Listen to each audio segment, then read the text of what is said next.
최근 조윤아 양 가족처럼 자녀를 살해하고 부모도 자살하는 안타까운 일이 잇따르고 있습니다.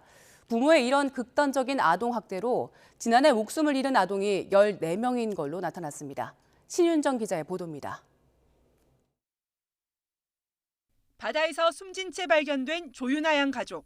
조양 부모는 딸에게 수면제를 먹이고 숨지게 해 살인 혐의가 적용됐지만 함께 숨지면서 사건은 종결됐습니다.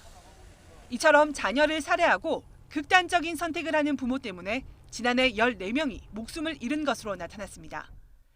지난해 학대로 숨진 아동은 모두 40명, 이 가운데 14명은 부모가 살해 뒤 자살을 시도하거나 실제로 같이 숨진 사례로 조사됐습니다.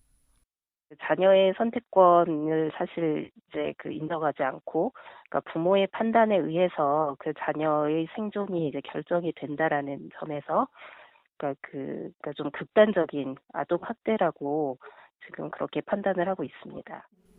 지난해 아동 학대 신고도 크게 늘었습니다. 112와 각 지자체 등에 신고된 아동 학대는 모두 5만 3천여 건으로 1년 전보다 27% 이상 늘었습니다. 교직원 신고 건수가 60% 급증하는 등 단계적 일상 회복이 시작되면서 학교 등 외부에서 위기 징후를 발견한 경우가 는 것으로 보입니다. 아동 학대 행위자가 부모인 경우가 1년 전보다 1.6%포인트 높아지면서 83.7%까지 치솟았습니다. 코로나19 확산으로 아동들이 집에서 여전히 많은 시간을 보내면서 가정 내 학대가 늘어난 데다 자녀를 훈육하는 과정에서 여전히 체벌하거나 폭언하는 사례가 많았던 것으로 보입니다.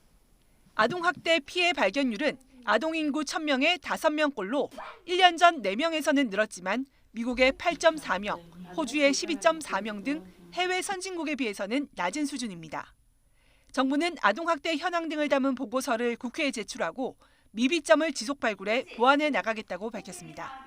YTN 신윤정입니다.